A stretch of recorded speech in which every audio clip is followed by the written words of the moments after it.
My girl, poor August, she had a tough time, man. James cannot be trusted, and she's making him jealous with this guy she's dancing with, as she should. August had a cruel summer. Don't be a homie hopper. Don't do it.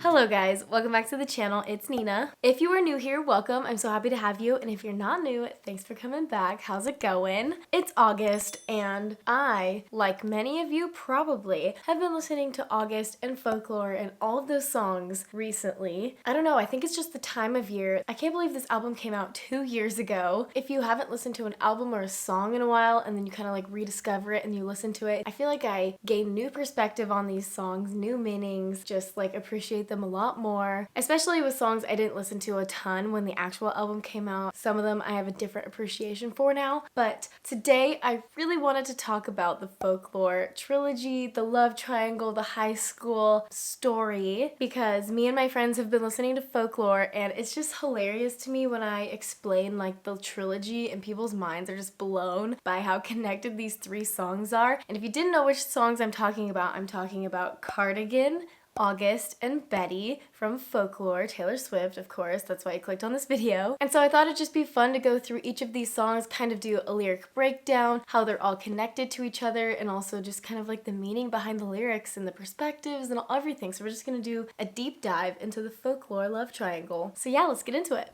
My favorite thing to do is just like get on my notes app on my computer and just write all of my opinions, everything. It's so fun for me to just research these theories, read these lyrics, like write down all of my thoughts on them. So I have my whole notes app is like filled with a bunch of notes, and I also printed out the lyrics of all of the songs in true English major fashion, and I annotated all of the songs and connected them all together because this is what I like to do in my spare time. So first we're gonna be talking about Cardigan. And this is the first song you hear on the album from this triangle, and so it's kind of like your first look into this little love story that's going on here. In the Long Pond sessions, Taylor Swift said herself, Cardigan is kind of written from the perspective of Betty. We knew this is Betty's perspective, but also the time perspective of this song is that it's Betty looking back on this relationship after years have passed. So this is like a little bit more mature in emotion, and it's very poetic and very reminiscent, whereas the other 2 songs are a little bit more in the moment, kind of more immature, kind of more in that headspace of like a high schooler, 17-year-old. So because this is the first song you hear from the triangle, if you're listening to this album front to back, some of the details might escape you and how they can connect to the other songs. This is definitely one that you go back and listen to after you hear the other 2 and you're like, oh, this is the parallel here, this is the same thing here. A lot of the details become apparent in the song Betty. And it's funny because in the Long Pond sessions, Taylor Swift says that she thinks that Betty and James ended up together in the end. But the interesting thing is that it was never directly said in the song. So it was just kind of like inferred, because Betty's looking back on this, that they actually worked out in the end. And Cardigan is very nuanced in that it's, you know, there's a lot of complex emotions. It's kind of like Betty looking back and like thinking about all the things that kind of haunted her and how long it took her to get over that James like basically cheated on her with this girl over the summer. And it seems like it took her a while to get over that, but eventually she did. And then the very end of the song, it says, I knew you'd come back to me. And so she's just kind of like, I always knew I was the one that you were gonna end up with, kind of thing. But looking at the lyrics here, so one of the parallels drawn is, you know, in the very first verse, it says high heels on cobblestones, and that also appears in Betty walking home on broken cobblestones. There's that little parallel right there. And then the recurring line throughout Cardigan is, when you are young, they assume you know nothing. So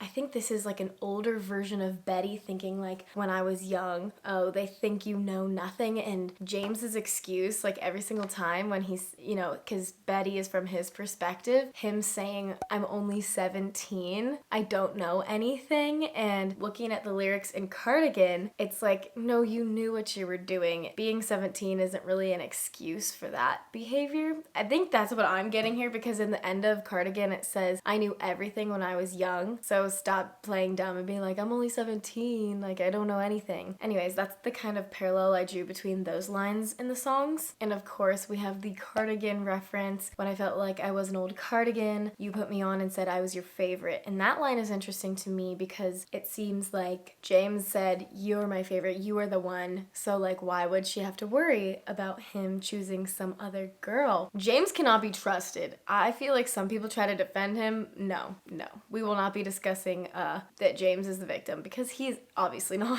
But yeah, that line that says, you put me on and said I was your favorite, he was always gonna choose Betty in the end. He was never gonna choose August. Another line that makes me think this is from an older Betty's perspective is when it says once in 20 lifetimes. This just feels like an older soul looking back on this like high school relationship and thinking about, oh, like there's all these things, like how did we make it out, you know, because I always knew you were the one, you always knew I was the one, that's why we ended up working out in the end, even though there was like all this drama with all of it. And then, you know, you have that line that says chase two girls, lose the one. He basically made this decision to have the summer with August, and he lost the one, not just one of the girls, but the one that he actually wanted. And then at the very end of Cardigan it says, I knew you, tried to change the ending, Peter losing Wendy. So this is like, you know, at the end of the song Betty, where he comes back, he tried to change the ending because obviously they weren't working out, because she found out that James cheated on her, and he tried to change the ending by kind of going and begging for her back and trying to fight for the ending here. And this is where you kind of get Betty's perspective on why she took him back in the last line here. Like, I knew you'd linger like a tattoo kiss. I knew you'd haunt all of my what ifs. So if I didn't forgive James and take him back, I would always wonder if we would have made it. And so that was kind of, I think, the reason that she decided to forgive and end up with him in the end, as Taylor said that they did. But it seems like it took her a long time to kind of get over that. And of course, at the end here, I knew you missed me once the thrill expired and you'd be standing in my front porch light. So he showed up at the party, and she's saying, I knew that he'd come back. Like, how could he not come back to me? So basically at the end of this song, it's very interesting because I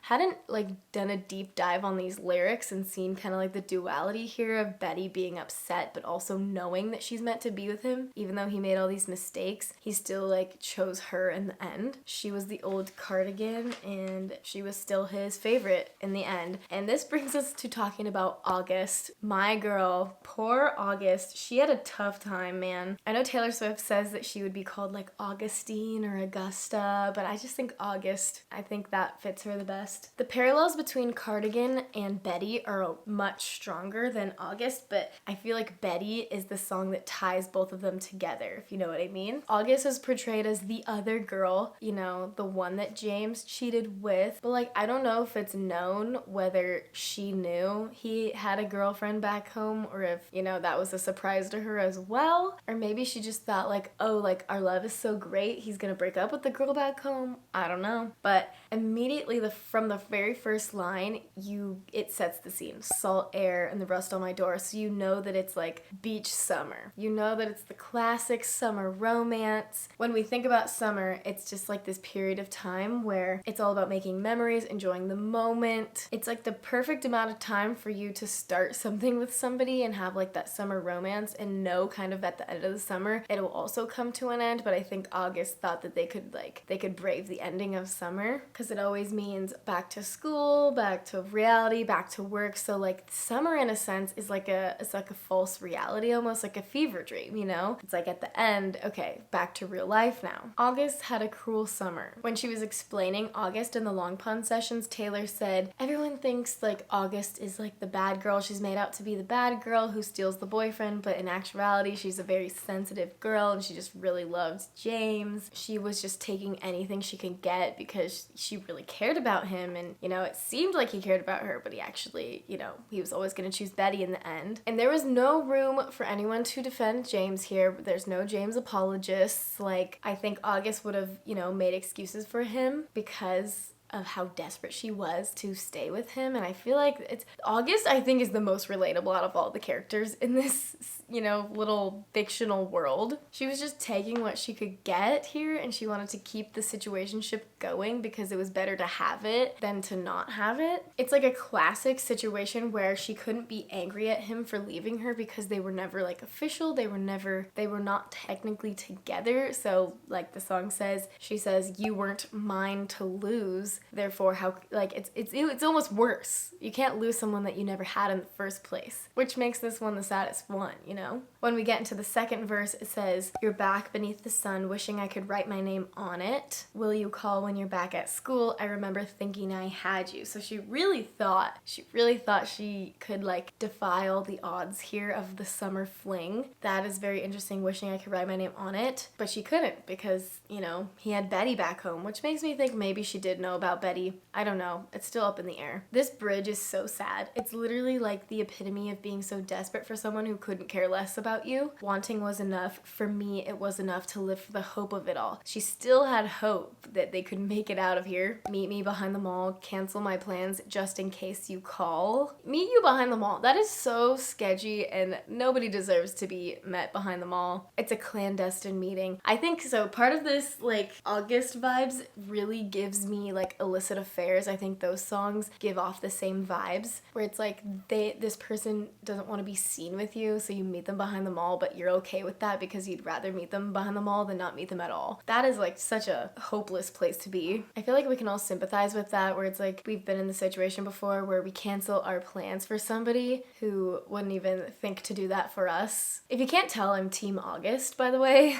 And then we have this outro where she says, "Remember when I pulled up and said, get in the car? Canceled my plans just in case you call." This is the parallel between August and Betty. It's like one of the, more prominent ones because in Betty it says, "James, get in, let's drive." This perspective is very different from James's perspective. In Betty, it seems very sketchy, like, oh, she pulled up like a figment of my worst intentions. It's her fault. She's the one that said, get in the car. But in actuality, she was just wanting him to change his mind. So sad. And then at the end of the song, it just keeps repeating, "For the hope of it all, for the hope of it all." She was literally just living for the hope. And when those hopes were dashed, nothing was left for her. So sad. On that note, oh, I wrote this in my notes and it said, "Get in the car." And then I said, kind of like, dare I might say, getaway car. It's almost like she was like the getaway car driver for him. It just seems like a sketchy situation, And then we have Betty, which is from James's perspective. And I remember the first time I heard Betty, I was so confused. And it wasn't until like halfway through the song that I realized the connections between all of these songs. And I think Betty is the song that ties it all together and is like the missing puzzle piece here. And I think that's why it's the last one. So Cardigan, August, and then Betty. We get an apology from James, but only for Betty. Like, where's the apology for August? This is sad. There's a lot more details in these lyrics. It's very much more of a storybook than like feelings based, like he said, she said type of thing. And it's funny because I feel like Betty, the perspective of it is obviously a 17-year-old boy, and you can kind of tell because it's very like immature sounding and very a matter of fact,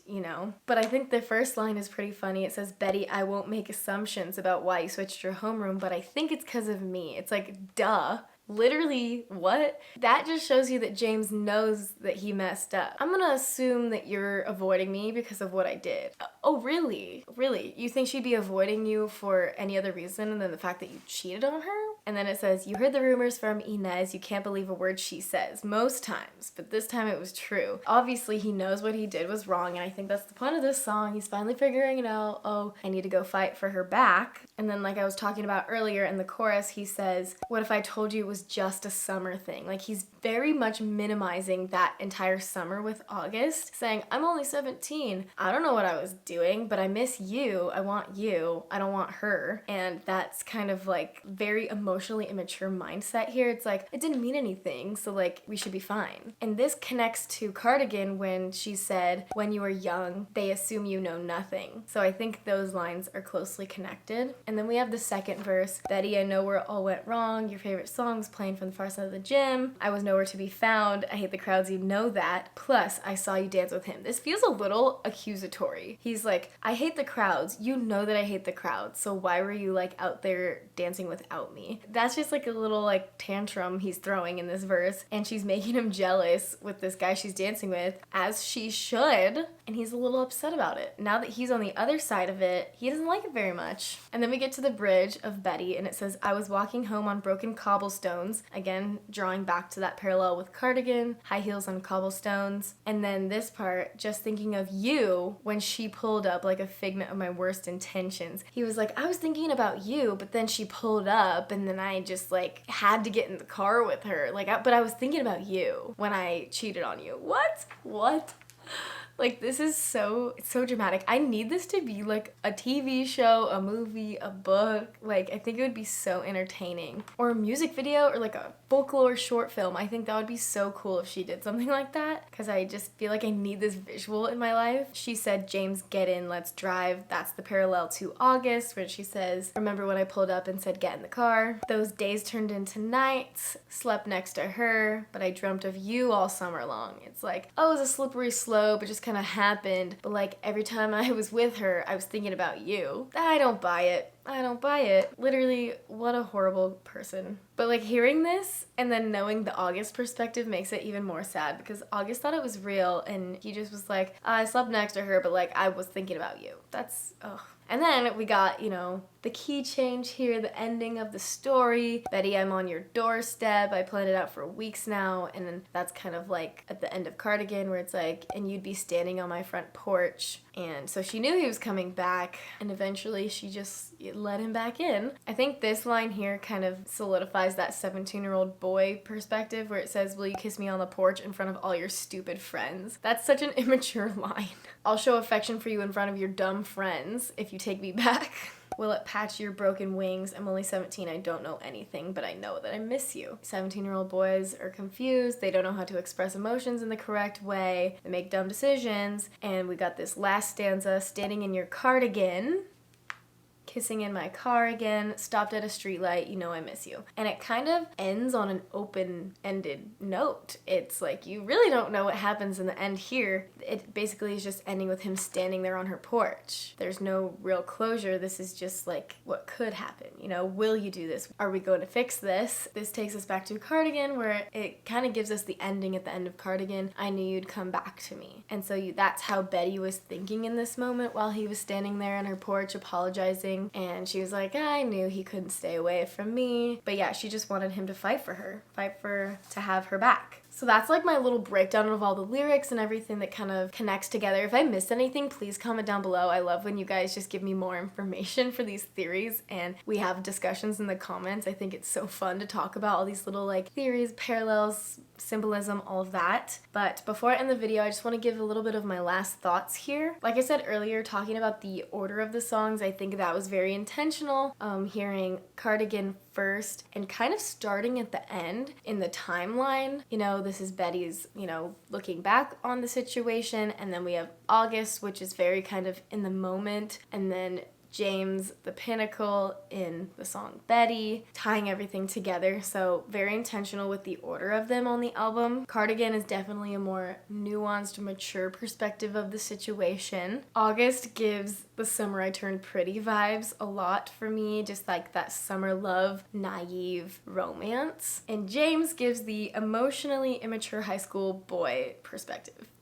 I really like that Taylor gave each person their own side of the story and leaves it up to everyone else to decide what they think about it and who they think was in the right, what they think happened. I really liked how she didn't give a definitive ending to it. And obviously August is my favorite one. I think with August, Taylor Swift did a good job of kind of showing how the other girl is not always the bad one in the situation. I think this redeemed her from Better Than Revenge because, that song is all about blaming the girl that stole the boyfriend boyfriend when you should actually be blaming the boy because they're the ones that were homie hopping here, you know? James is at fault and I will be accepting no other opinions on that matter. And for some reason I feel like in my mind this story takes place in like the older days, you know? Not modern times, just like, you know, ride your bike to school type of times. I don't know. That's just the vibes I get from it. Definitely would love to see some kind of visual of this. I don't know if Taylor Swift has moved on from Folklore and Evermore era, but I don't think we got like the full experience of it because of quarantine and such. But I can't believe it's been 2 years. I really just wanted to sit down and talk about this love triangle because I was explaining it to my friends, and it's just like so fun that Taylor Swift writes songs that are so interactive and really have a lot of thought-provoking themes in them. You know, I'm a lyrics person. I love talking about lyrics and dissecting them, and Taylor Swift makes it really fun for us to do that. But anyways, thank you guys so much for watching this video. If you liked it, give it a thumbs up. Let me know if you guys want me to do any other kind of lyric breakdowns. Any other ideas you guys have for me, leave them down below as always. If you're not already subscribed to this channel, please do that. I post every Tuesday and Friday, and I will see you guys in the next video. Bye. First, we have to talk about Cardigan, and this is the first in the trilogy, blah blah. But first, I am so hot. I knew I had to wear this cardigan for this video, but it is 99 degrees outside. You know, like in this blah blah blah blah blah.